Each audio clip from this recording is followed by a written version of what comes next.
Have you ever found yourself stuck in a cycle of overthinking, letting emotions control you, or being your own worst critic? What if I told you the secret to breaking free has been around for over 2,000 years?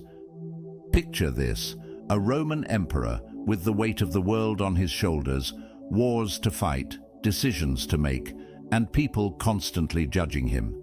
Yet he didn't crumble under pressure.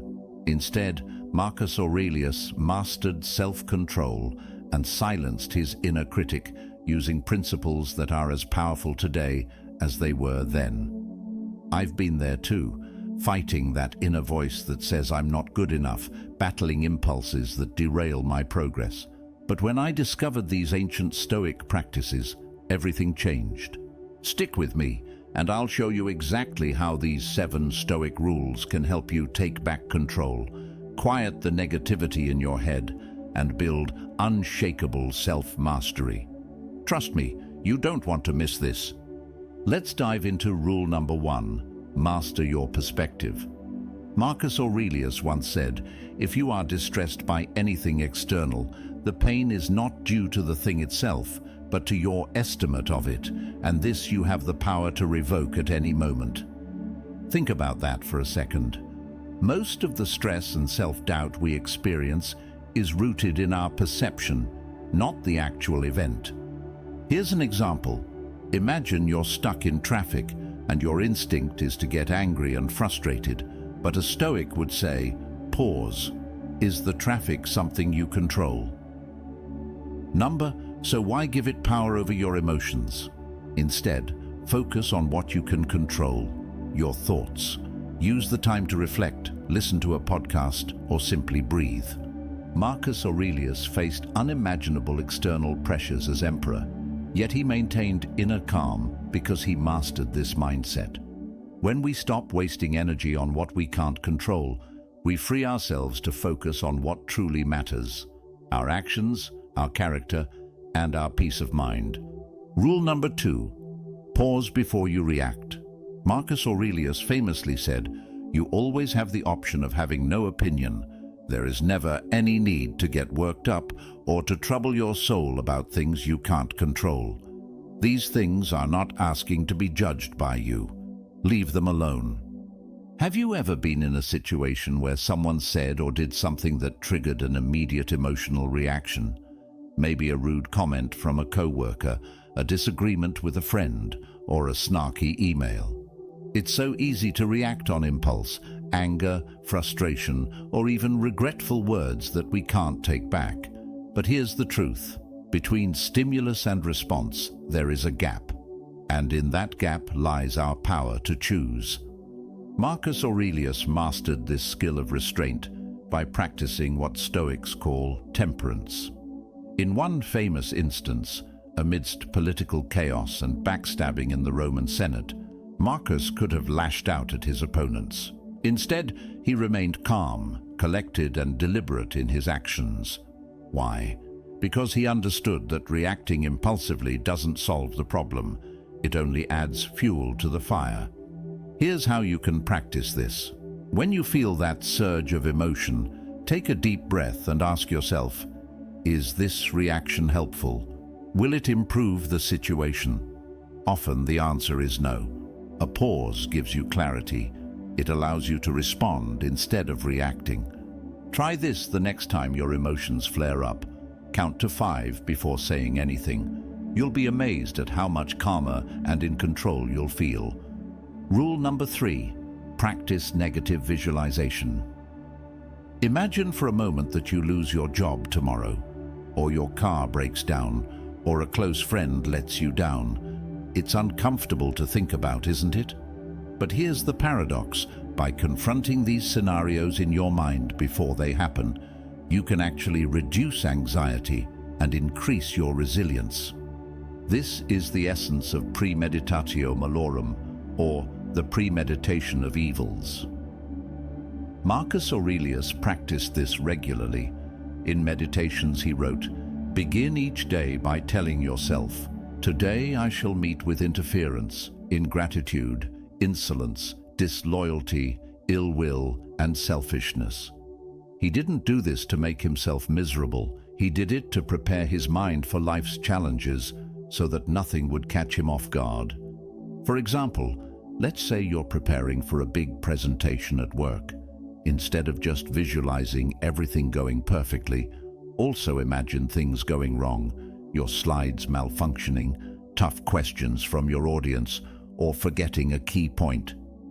By doing this, you desensitize yourself to the fear of failure and create a plan for how to handle obstacles calmly and effectively. This practice isn't about being pessimistic, it's about being realistic. When you expect challenges, you stop fearing them. So try this. At the start of your day, spend 5 minutes visualizing 1 or 2 potential setbacks. Think about how you'll respond with grace and composure. With that mindset in place, let's transition to rule number 4. Embrace memento mori. Rule number 4. Embrace memento mori. Let me ask you something. If you knew today was your last day on Earth, how would you live it? Would you worry about the little things, like a bad hair day, an argument on social media, or an annoying co-worker? Probably not. This is where the Stoic principle of memento mori, remembering your mortality, comes in. Marcus Aurelius meditated on death constantly. He wrote, "You could leave life right now. Let that determine what you do and say and think." At first glance, this might sound grim, but it's actually liberating. When you fully accept that life is fleeting, you stop sweating the small stuff. You stop wasting time on regrets or self-doubt, and instead, you focus on what truly matters. Take a moment to reflect. What are the things you keep putting off because you think you have time? A meaningful conversation with a loved one, pursuing a passion project, or maybe simply appreciating the beauty of the present moment. Here's a simple exercise to practice memento mori. Carry a small reminder of your mortality with you, a coin, a piece of jewelry, or even a note in your phone. Every time you see it, let it remind you to live fully, act with purpose, and let go of trivial worries. Rule number 5. Focus on actions, not words. How often do we spend time criticizing ourselves internally? I'm not good enough. I should have done better. That relentless inner critic can paralyze us. But Marcus Aurelius teaches us to focus less on words, whether they're coming from others or our own inner dialogue, and more on actions. He wrote, "Waste no more time arguing about what a good man should be. Be one." In other words, stop overthinking and start doing. Think about this. If you're constantly doubting yourself, you're spending precious energy on thoughts that don't move you forward. Instead of thinking, "I'll never be able to achieve that goal," ask yourself, what's one small action I can take today to make progress? Even a tiny step forward silences the inner critic by proving it wrong through action. For instance, if you've been procrastinating on starting a fitness routine because you feel unmotivated, don't dwell on it. Just put on your running shoes and take a short walk. The action itself will build momentum and quiet the doubts in your head. Remember, the Stoics didn't just talk about virtue, they lived it. Marcus Aurelius didn't write meditations to impress anyone. He wrote it to keep himself accountable. You can do the same by focusing on progress, not perfection. Rule number 6. Seek solitude and reflect daily. Picture this: the most powerful man in the Roman Empire, Marcus Aurelius, sitting alone at the end of the day, writing down his thoughts. Despite ruling over millions, he still carved out time to reflect. Why?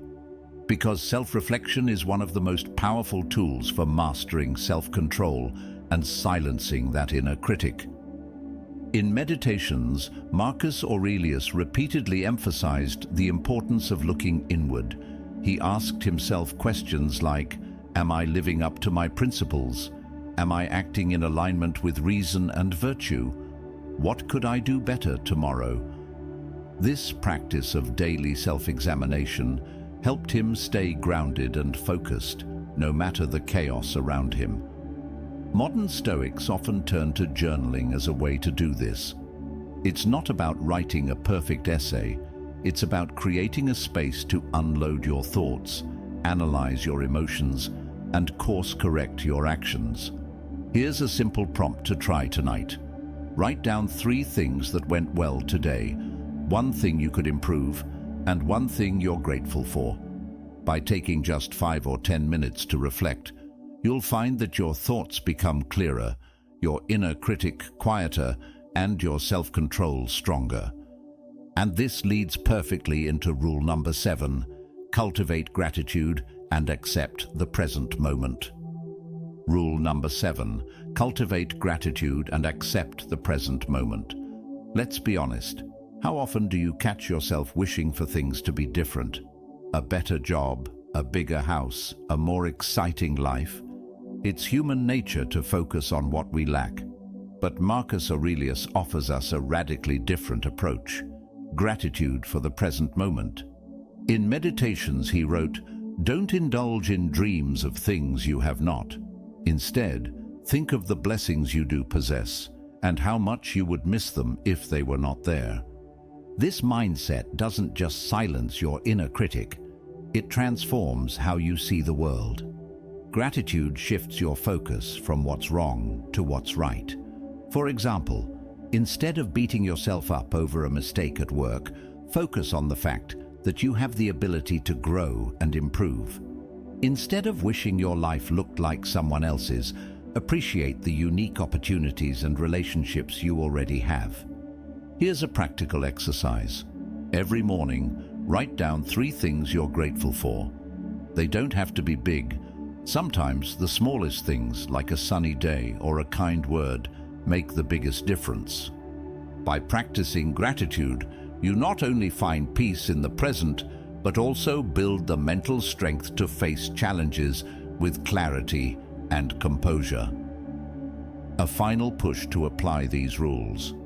Now that we've explored these 7 Stoic rules, ask yourself, which one will you start applying today? Will you work on mastering your perspective, practicing gratitude, or maybe pausing before you react? Remember, Marcus Aurelius didn't just think about Stoicism, he lived it.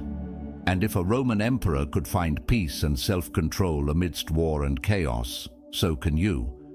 These principles aren't abstract, they're tools. Tools you can use to reshape your mind, master your emotions, and silence that inner critic once and for all. So, take a deep breath. Choose one rule, start small, and let the wisdom of the Stoics guide you toward a life of unshakable self-control and peace.